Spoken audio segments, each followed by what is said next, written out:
Chapter 7. Elizabeth lay on the sofa in the Lackersteins' drawing room, with her feet up and a cushion behind her head, reading Michael Arlen's These Charming People.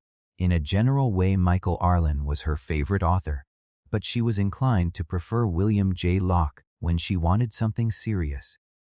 The drawing room was a cool, light, colored room with lime-washed walls a yard thick. It was large, but seemed smaller than it was, because of a litter of occasional tables and Benares brassware ornaments. It smelt of chintz and dying flowers. Mrs. Lackerstein was upstairs sleeping. Outside, the servants lay silent in their quarters, their heads tethered to their wooden pillows by the death-like sleep of midday. Mr. Lackerstein, in his small wooden office down the road, was probably sleeping too. No one stirred except Elizabeth and the chokra who pulled the punkah outside Mrs. Lackerstein's bedroom, lying on his back with one heel in the loop of the rope. Elizabeth was just turned 22 and was an orphan. Her father had been less of a drunkard than his brother Tom, but he was a man of similar stamp. He was a tea broker, and his fortunes fluctuated greatly, but he was by nature too optimistic to put money aside in prosperous phases. Elizabeth's mother had been an incapable, half-baked, vaporing, self-pitying woman who shirked all the normal duties of life on the strength of sensibilities, which she did not possess. After messing about for years with such things as women's suffrage and higher thought, and making many abortive attempts at literature, she had finally taken up with painting. Painting is the only art that can be practiced without either talent or hard work. Mrs. Lackerstein's pose was that of an artist exiled among the Philistines. These, needless to say, included her husband too, and it was a pose that gave her almost unlimited scope for making a nuisance of herself. In the last year of the war, Mr. Lackerstein, who had managed to avoid service, made a great deal of money, and just after the armistice they moved into a huge new, rather bleak house in Highgate, with quantities of greenhouses, shrubberies, stables, and tennis courts. Mr. Lackerstein had engaged a horde of servants. Even so great was his optimism, a butler. Elizabeth was sent for 2 terms to a very expensive boarding school. Oh, the joy, the unforgettable joy of those 2 terms. 4 of the girls at the school were the honorable. Nearly all of them had ponies of their own, on which they were allowed to go riding on Saturday afternoons. There is a short period in everyone's life when his character is fixed forever. With Elizabeth, it was those 2 terms during which she rubbed shoulders with the rich. Thereafter her whole code of living was summed up in one belief, and that a simple one. It was that the good's lovely was her name, for it is synonymous with the expensive, the elegant, the aristocratic, and the bad. A beastly is the cheap, the low, the shabby, the laborious. Perhaps it is in order to teach this creed that expensive girls' schools exist. The feeling subtilized itself as Elizabeth grew older, diffused itself through all her thoughts. Everything from a pair of stockings to a human soul was classifiable as lovely or beastly. And unfortunately, for Mr. Lackerstein's prosperity did not last. It was the beastly that had predominated in her life. The inevitable crash came late in 1919. Elizabeth was taken away from school to continue her education at a succession of cheap, beastly schools, with gaps of a term or 2 when her father could not pay the fees. He died when she was 20 of influenza. Mrs. Lackerstein was left with an income of $150 a year, which was to die with her. The 2 women could not, under Mrs. Lackerstein's management, live on £3 a week in England. They moved to Paris, where life was cheaper and where Mrs. Lackerstein intended to dedicate herself wholly to art. Paris! Living in Paris! Florey had been a little wide of the mark when he pictured those interminable conversations with bearded artists under the green plane trees. Elizabeth's life in Paris had not been quite like that. Her mother had taken a studio in the Montparnasse quarter and relapsed at once into a state of squalid, muddling idleness. She was so foolish with money that her income would not come near covering expenses, and for several months Elizabeth did not even have enough to eat. Then she found a job as visiting teacher of English to the family of a French bank manager. They called her Notre Mise Anglaise. The banker lived in the 12th arrondissement, a long way from Montparnasse, and Elizabeth had taken a room in a pension nearby. It was a narrow, yellow-faced house in a side street, looking out onto a poulterer's shop, generally decorated with reeking carcasses of wild boars, which old gentlemen like decrepit satyrs would visit every morning and sniff long and lovingly. Next door to the poulterer's was a fly-blown cafe with the sign Café de l'Amity. Bach formidable. How Elizabeth had loathed that pension! The patroness was an old black-clad sneak who spent her life in tiptoeing up and down stairs in hopes of catching the boarders washing stockings in their hand basins. The boarders, sharp-tongued bilious widows, pursued the only man in the establishment, a mild, bald creature who worked in La Samaritan, like sparrows worrying a bread crust. At meals all of them watched each other's plates to see who was given the biggest helping. The bathroom was a dark den with leprous walls and a rickety vertigrised geyser, which would spit 2 inches of tepid water into the bath and then mulishly stop working. The bank manager whose children Elizabeth taught was a man of 50, with a fat, worn face and a bald, dark yellow crown resembling an ostrich's egg. The second day after her arrival, he came into the room where the children were at their lessons, sat down beside Elizabeth, and immediately pinched her elbow. The third day he pinched her on the calf, the fourth day behind the knee, the fifth day above the knee. Thereafter, every evening, it was a silent battle between the two of them, her hand under the table, struggling and struggling to keep that ferret-like hand away from her. It was a mean, beastly existence. In fact, it reached levels of beastliness which Elizabeth had not previously known to exist. But the thing that most depressed her, most filled her with the sense of sinking into some horrible lower world, was her mother's studio. Mrs. Lackerstein was one of those people who go utterly to pieces when they are deprived of servants. She lived in a restless nightmare between painting and housekeeping and never worked at either. At irregular intervals, she went to a school where she produced grayish still lifes under the guidance of a master whose technique was founded on dirty brushes. For the rest, she messed about miserably at home with teapots and frying pans. The state of her studio was more than depressing to Elizabeth. It was evil, satanic. It was a cold, dusty pigsty, with piles of books and papers littered all over the floor, generations of saucepans slumbering in their grease on the rusty gas stove. The bed never made till afternoon, and everywhere, in every possible place where they could be stepped on or knocked over, tins of paint, falled turpentine, and pots half full of cold black tea. You would lift a cushion from a chair and find a plate holding the remains of a poached egg underneath it.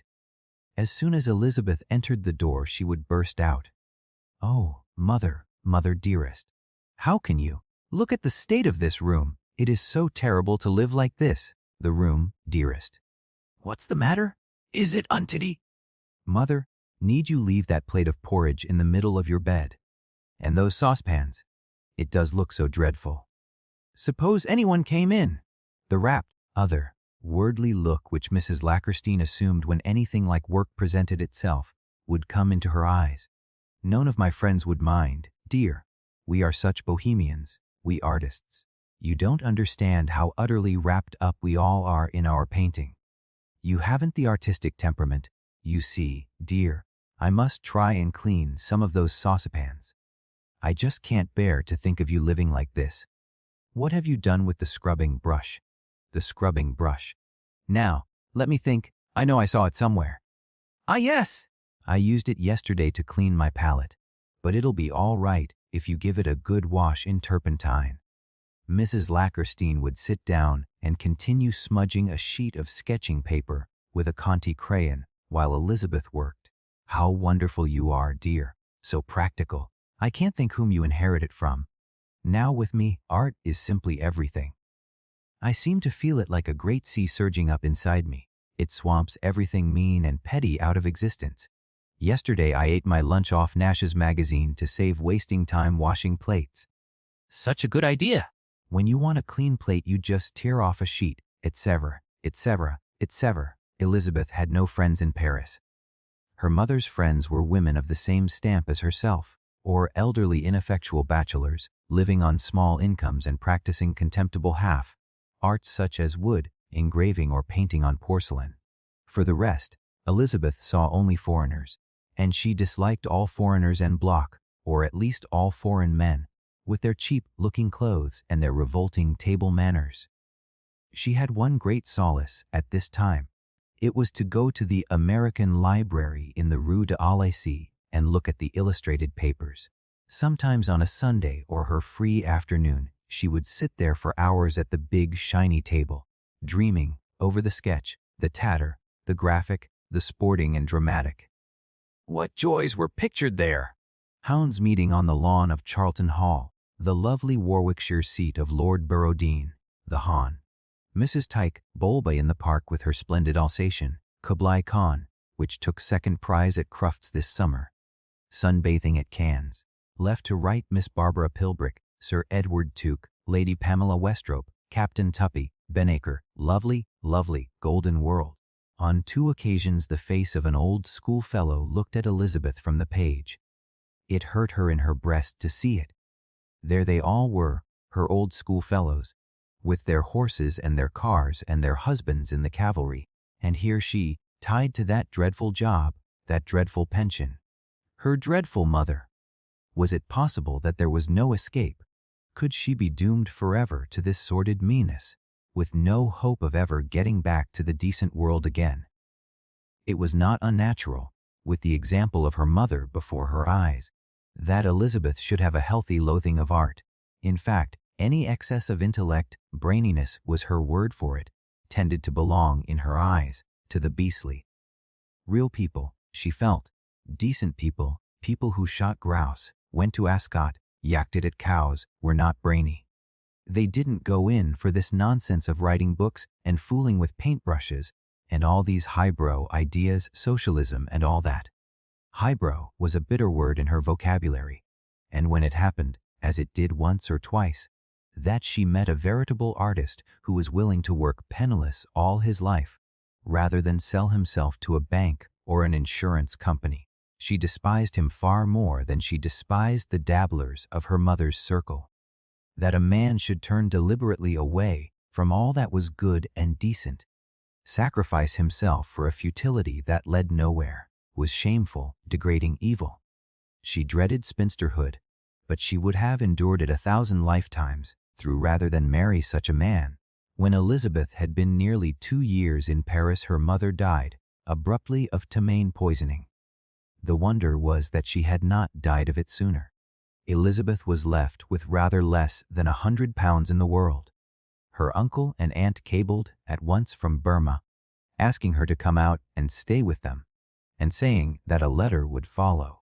Mrs. Lackerstein had reflected for some time over the letter, her pen between her lips, looking down at the page with her delicate triangular face like a meditative snake. I suppose we must have her out here, at any rate for a year. What a bore, however. They generally marry within a year if they've any looks at all. What am I to say to the girl, Tom? Zay? Oh, just say she'll pick up a husband out here a damn sight easier than at home. Something of that sort, ye know. My dear Tom, what impossible things you say. Mrs. Lackerstein wrote, of course. This is a very small station, and we are in the jungle a great deal of the time. I'm afraid you will find it dreadfully dull after the delights of Paris.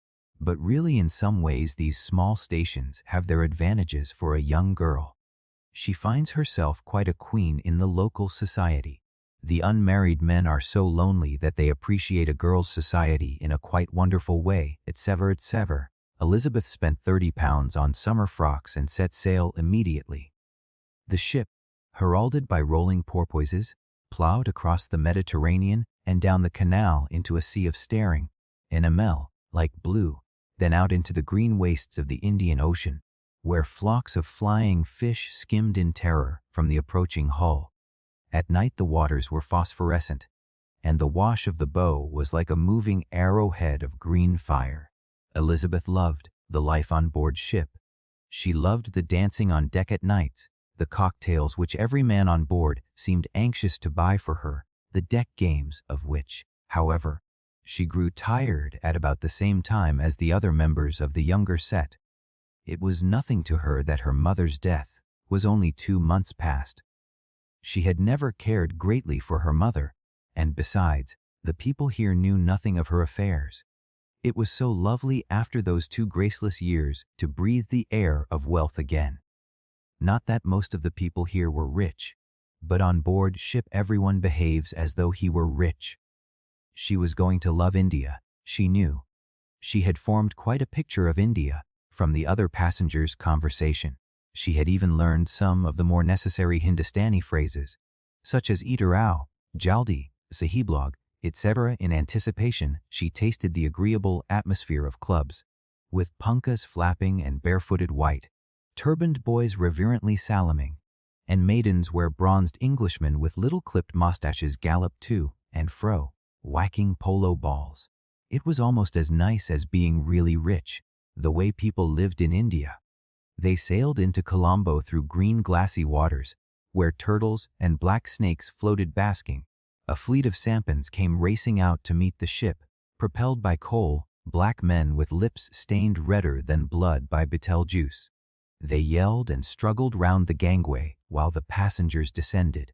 As Elizabeth and her friends came down, 2 sampan, wallas, their prows nosing against the gangway, besought them with yells. "Don't you go with him, missy! Not with him! Bad wicked man he, not fit taking, missy! Don't you listen him lies, missy! Nasty low fellow! Nasty low tricks him playing. Nasty native tricks! Ha! He is not native himself! Oh no, him European man, white skin all same, missy, ha-ha! Stop your bat, you too!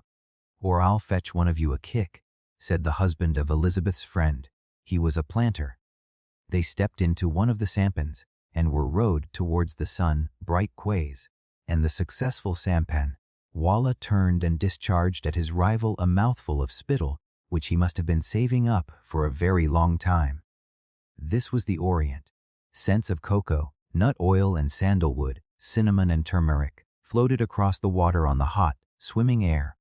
Elizabeth's friends drove her out to Mount Lavinia, where they bathed in a lukewarm sea that foamed like Coca-Cola. She came back to the ship in the evening, and they reached Rangoon a week later. North of Mandalay, the train, fueled with wood, crawled at 12 miles an hour across a vast, parched plain, bounded at its remote edges by blue rings of hills. White egrets stood poised, motionless like herons, and piles of drying chilis gleamed crimson in the sun. Sometimes a white pagoda rose from the plain like the breast of a supine giantess. The early tropic night settled down, and the train jolted on, slowly, stopping at little stations where barbaric yells sounded from the darkness. Half-naked men with their long hair knotted behind their heads moved to and fro in torchlight, hideous as demons in Elizabeth's eyes. The train plunged into forest, and unseen branches brushed against the windows. It was about 9 o'clock when they reached Kayaktada, where Elizabeth's uncle and aunt were waiting with Mr. McGregor's car and with some servants carrying torches. Her aunt came forward and took Elizabeth's shoulders in her delicate, saurian hands. "I suppose you are our niece Elizabeth. We are so pleased to see you," she said, and kissed her. Mr. Lackerstein peered over his wife's shoulder in the torchlight. He gave a half-whistle, exclaimed, "Well, I'll be damned," and then seized Elizabeth and kissed her more warmly than he need have done, she thought. She had never seen either of them before. After dinner, under the punkah in the drawing-room, Elizabeth and her aunt had a talk together. Mr. Lackerstein was strolling in the garden, ostensibly to smell the frangipani, actually to have a surreptitious drink that one of the servants smuggled to him from the back of the house. "My dear, how really lovely you are! Let me look at you again." She took her by the shoulders. "I do think that Eton crop suits you. Did you have it done in Paris, Yais? Everyone was getting Eton cropped. It suits you if you've got a fairly small head. Lovely. And those tortoise shell spectacles. Such a becoming fashion! I'm told that all the demi-mundanes in South America have taken to wearing them. I'd no idea I had such a ravishing beauty for a niece. How old did you say you were, dear?" 22. How delighted all the men will be when we take you to the club tomorrow. They get so lonely, poor things, never seeing a new face. And you were 2 whole years in Paris. I can't think what the men there can have been about to let you leave unmarried. I'm afraid I didn't meet many men, aunt, only foreigners. We had to live so quietly. And I was working, she added, thinking this rather a disgraceful admission. Of course, sighed Mrs. Lackerstein.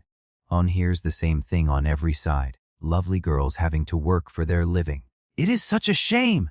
I think it's so terribly selfish, don't you? The way these men remain unmarried while there are so many poor girls looking for husbands. Elizabeth not answering this, Mrs. Lackerstein added with another sigh. I'm sure if I were a young girl I'd marry anybody. Literally anybody! The 2 women's eyes met. There was a great deal that Mrs. Lackerstein wanted to say, but she had no intention of doing more than hint at it obliquely. A great deal of her conversation was carried on by hints. She generally contrived, however, to make her meaning reasonably clear. She said in a tenderly impersonal tone, as though discussing a subject of general interest, of course, I must say this. There are cases when, if girls fail to get married, it's their own fault. It happens even out here sometimes.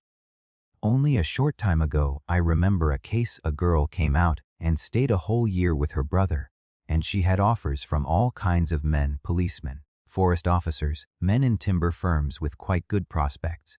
And she refused them all. She wanted to marry into the ICS, I heard. Well, what do you expect? Of course her brother couldn't go on keeping her forever. And now, I hear she's at home, poor thing, working as a kind of lady help, practically a servant, and getting only 15 shillings a week. Isn't it dreadful to think of such things? Dreadful! Elizabeth echoed. No more was said on this subject. In the morning, after she came back from Florrie's house, Elizabeth was describing her adventure to her aunt and uncle. They were at breakfast, at the flower-laden table, with the punkah flapping overhead and the tall stork, like Mohammedan butler in his white suit, and Peggy standing behind Mrs. Lackerstein's chair, tray in hand. And oh, aunt, such an interesting thing, a Burmese girl came on to the veranda. I'd never seen one before, at least, not knowing they were girls. Such a queer little thing. She was almost like a doll with her round yellow face and her black hair screwed up on top. She only looked about 17. Mr. Florrie said she was his laundress. The Indian butler's long body stiffened. He squinted down at the girl with his white eyeballs large in his black face. He spoke English well. Mr. Lackerstein paused with a forkful of fish half way from his plate and his crass mouth open. Laundress, he said. Laundress! I say, damn it, some mistake there! No such thing as a laundress in this country, I know. Laundering work's all done by men, if you ask me. And then he stopped very suddenly, almost as though someone had trodden on his toe under the table.